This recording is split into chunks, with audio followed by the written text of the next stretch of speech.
विंध्य क्षेत्र के युवाओं के लिए मीडिया और डिजिटल करियर की पढ़ाई अब बड़े शहरों तक सीमित नहीं रह गई।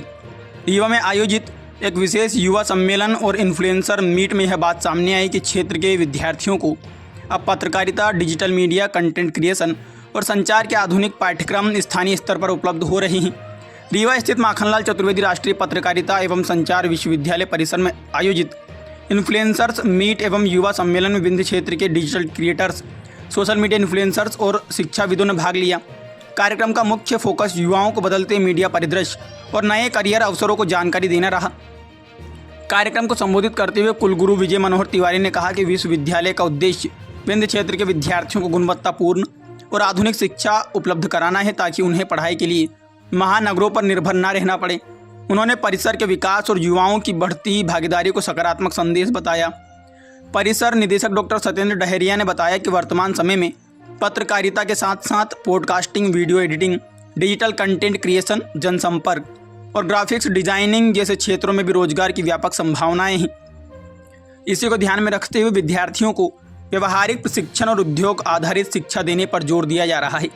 कार्यक्रम में शामिल वरिष्ठ पत्रकार जयराम शुक्ल ने कहा कि रीवा की सांस्कृतिक और बौद्धिक परंपरा को नई पीढ़ी आगे बढ़ा रही है। वहीं सम्मेलन में पहुंचे डिजिटल क्रिएटर्स ने परिसर का भ्रमण कर स्टूडियो और शैक्षणिक सुविधाओं का अवलोकन किया तथा युवाओं तक शिक्षा और करियर संबंधी जानकारी पहुंचाने की बात कही। विशेषज्ञों का मानना है कि यदि स्थानीय स्तर पर आधुनिक और रोजगार परक शिक्षा के अवसर मजबूत होते हैं तो विंध्य क्षेत्र के हजारों छात्रों को बेहतर करियर के लिए बड़े शहरों की ओर पलायन करने की आवश्यकता कम हो सकती है। सर, आज इन्फ्लुएंसर मीट की गई थी। बहुत बड़ा आयोजन माखनलाल चतुर्वेदी पत्रकारिता विश्वविद्यालय में हुआ। क्या था उद्देश्य और कैसा रहा ये कार्यक्रम? देखिए, ये जो सोशल मीडिया के इन्फ्लुएंसर हैं, आज की तारीख में मास कम्युनिकेशन की सबसे बड़ी ताकत है। जहाँ अखबार की रीच नहीं है, जहाँ टेलीविज़न की रीच नहीं है, वहाँ भी सोशल मीडिया के माध्यम से ये अपनी बात पहुँचाते हैं। इस दृष्टि से रीवा संभाग के जो इन्फ्लुएंसर्स आज माखनलाल चतुर्वेदी राष्ट्रीय संचार एवं पत्रकारिता विश्वविद्यालय के परिसर में जुटे, वो अपने आप में एक अनूठा और अद्वितीय आयोजन रहा है। हमारा उद्देश्य है कि पत्रकारिता की शिक्षा, मास कम्युनिकेशन की शिक्षा जन जन तक पहुँचे। वैसे भी MCU पूरे देश में डिजिटल लिटरेसी के लिए जाना जाता है। पूरे देश भर में कंप्यूटर का हर दूसरा जानकार माखनलाल चतुर्वेदी विश्वविद्यालय के केंद्रों से पढ़ा हुआ विद्यार्थी है। हिंदी और अंग्रेजी जर्नलिज्म में हर दूसरा तीसरा जो संपादक है, जो विशेष संवाददाता है, जो डेस्क में काम करने वाला कॉपीराइटर है, जो फील्ड में काम करने वाला रिपोर्टर है, वो माखनलाल चतुर्वेदी विश्वविद्यालय से ही शिक्षित दीक्षित होकर गया है। विंध्य क्षेत्र के लिए ये गौरव का विषय है कि भोपाल के बाद रीवा में माखनलाल चतुर्वेदी विश्वविद्यालय का परिसर खुला है और ये एक वैकल्पिक शिक्षा उपलब्ध कराता है। यहाँ पर जो ट्रेडिशनल कोर्सेज चलते हैं, यहाँ के स्नातक या स्नातकोत्तर महाविद्यालयों में, यहाँ के जो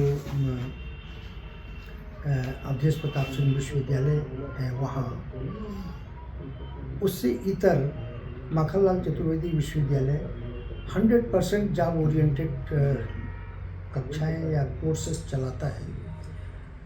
और सबसे खूबसूरत बात ये है कि यहाँ छात्र ग्रेजुएशन कर सकते हैं, PG कर सकते हैं, पोस्ट ग्रेजुएशन कर सकते हैं और उसकी मान्यता वैसे ही है जैसे BA BSc BCom की होती है, जैसे MA MSc MCom की होती है, जैसे कोई विज्ञान के संकाय में करता है तो कोई आर्ट के संकाय में पोस्ट ग्रेजुएशन करता है।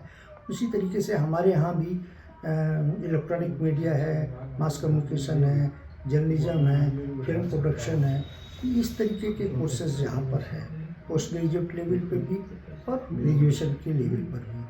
तो सिर्फ एक जागरूकता लाने की ज़रूरत है कि हम सामान्यतः जिस तरीके से कोई अच्छा कोर्सेस जॉब ओरिएंटेड नहीं मिला, इंजीनियरिंग कॉलेज में नहीं जा पाए, नीट में AII उसमें जी में और इन सब जो प्रतियोगी परीक्षाओं के माध्यम से पढ़ाई होती है वहाँ सफल नहीं हो पाए, तो उसका सबसे बड़ा और एकमात्र विकल्प माखनलाल चतुर्वेदी विश्वविद्यालय के कोर्सेस है। सर अभी कब से एडमिशन शुरू होने हैं और कब तक अभी डेट भी बढ़ गई है, क्या है? अभी भी 10 जुलाई तक यहाँ पे एडमिशन होंगे और बड़ी सामान्य सी प्रक्रिया है, रजिस्ट्रेशन करवाएं, फिर काउंसलिंग होगी और यहाँ पे पढ़ें। रीवा का परिसर आकर देखें, यहाँ के स्टूडियो देखें, यहाँ के क्लासरूम देखें, यहाँ के मीडिया लैब देखें, कंप्यूटर लैब देखें। एक सुविधा संपन्न शैक्षणिक संस्थान है। मुझे लगता है कि रीवा में शायद ही कोई ऐसे शैक्षणिक संस्थान हो जो इतने सुव्यवस्थित हों, जिनका परिसर इतना स्वच्छ और इतना ऊर्जावान है। ये तो मुझे नहीं लगता कि माखनलाल के कैंपस से बेहतर कोई अन्य कैंपस है। एक बात और मैं जो कहना चाहता हूँ कि जो अभी एक्टिव फील्ड में जर्नलिस्ट हैं,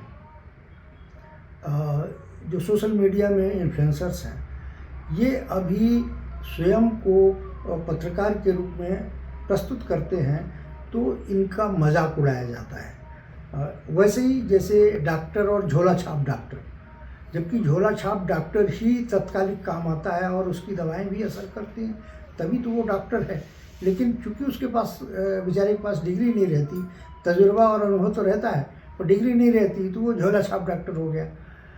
और जो डिग्री लेके और तमाम दुनिया भर की ताम झाम करके और लाखों रुपए लूट लेता है मरीजों से, वो एक अच्छा डॉक्टर है। उसी तरीके से जर्नलिज्म में बहुत से ऐसे होनहार लोग हैं जो सड़क छाप की परिभाषा में आ जाते हैं, और जो वाकई सड़क छाप है और उनके पास डिग्री है, कुछ भी नहीं करते, तो वो अपना कहते हैं नहीं मैं पत्रकारिता का ग्रेजुएट हूँ, मैं जर्नलिस्ट हूँ। तो ऐसे लोगों के लिए बड़ी अपॉर्चुनिटी है, उनको एक एकेडमिक पहचान मिल जाए। जो सोशल मीडिया में काम करते हैं बच्चे, जो और भी पत्रकारिता में काम करते हैं, अच्छा लिख लेते हैं, अच्छा बोल लेते हैं, अच्छा अभिनय कर लेते हैं, लेकिन उनके पास एकेडमिक डिग्री नहीं है, ऐसे लड़कों के लिए भी एक महत्वपूर्ण अवसर है, महत्वपूर्ण अपॉर्चुनिटी है कि वो यहाँ पर एडमिशन लें, यहाँ पढ़ें। आना चाहिए, तो मैंने कहा यहाँ वो सब आएगा जो यहाँ के विद्यार्थी मांग करेंगे। प्रॉब्लम ये हो रही है कि यहाँ के विद्यार्थी जो है वो भोपाल जाना पसंद करते हैं, मुंबई जाना पसंद करते हैं, दिल्ली जाना पसंद करते हैं, लेकिन यहाँ जो सारी सुविधाएं इतनी अच्छी यहाँ पे विश्वविद्यालय ने दिया है, वो इसको नहीं समझ रहे हैं। आज वो भोपाल में जाके पढ़ना पसंद करेंगे, वहाँ पे मुसीबत झेल लेंगे, लेकिन उनके खुद के शहर में जो इतनी अच्छी संस्थान विश्वविद्यालय ने खोला है, इस पे एडमिशन लेना वो नहीं बर्दाश्त करते। उनको लगता है कि हम रीवा में क्या पढ़े, रीवा में तो रह रहे हैं। गौरव जो है वो आपके सामने प्रत्यक्ष उदाहरण है। गौरव रीवा के रहने वाले हैं और इन्होंने भोपाल में जाके पढ़ा सिर्फ इसलिए कि उस समय यहाँ पे ये सुविधा नहीं थी। तो मेरा आप लोगों से सबसे यही आग्रह है कि आप लोग चूंकि इन्फ्लुएंसर हैं, आप लोगों से लाखों की संख्या में लोग जुड़े हैं, तो आपके इस क्षेत्र में ये जो इतना अच्छा संस्थान आया है और एडवांस कोर्स लेके आया है, मीडिया के कोर्स हैं, कंप्यूटर के कोर्स हैं, तो आप अपने इस परिसर की जानकारी काफ़ी लोगों तक, आपके जो विंध्य क्षेत्र के सारे लोगों तक ये जानकारी पहुँचे और यहाँ अधिक से अधिक विद्यार्थी विंध्य के जो भोपाल की तरफ मूव करते हैं, जबलपुर मूव करते हैं, है ना, इंदौर मूव करते हैं, ग्वालियर मूव करते हैं या और भी दूसरे शहरों में जाते हैं, उनका रुझान इस विश्वविद्यालय की तरफ बढ़े, ताकि विंध्य की जो भविष्य की पीढ़ी है उसको भी इसका लाभ मिले। और आप ही लोग आने वाली पीढ़ी का ध्यान रखेंगे। अगर ये परिसर ठीक चलेगा तो आने वाले जो भी नए कोर्सेज होंगे वो सब यहाँ पे आएंगे। मुझे कुछ लोगों ने बीच में आके मुझसे भी डिमांड किया था कि भोपाल में हमारा जो है वो फिल्म स्टडी का भी डिपार्टमेंट चलता है, तो उन्होंने बोला कि सर यहाँ फिल्म स्टडी का भी डिपार्टमेंट होना चाहिए। लेकिन सरकार का ये कहना है, हमारे विश्वविद्यालय प्रशासन का ये कहना है कि जब तक विद्यार्थियों की संख्या ठीक नहीं होगी तो हम कैसे उस विभाग को खोल सकते हैं। यूनिवर्सिटी को ना तो गवर्नमेंट से फंडिंग है, ना स्टेट गवर्नमेंट देती है, ना सेंट्रल गवर्नमेंट देती है। तो ये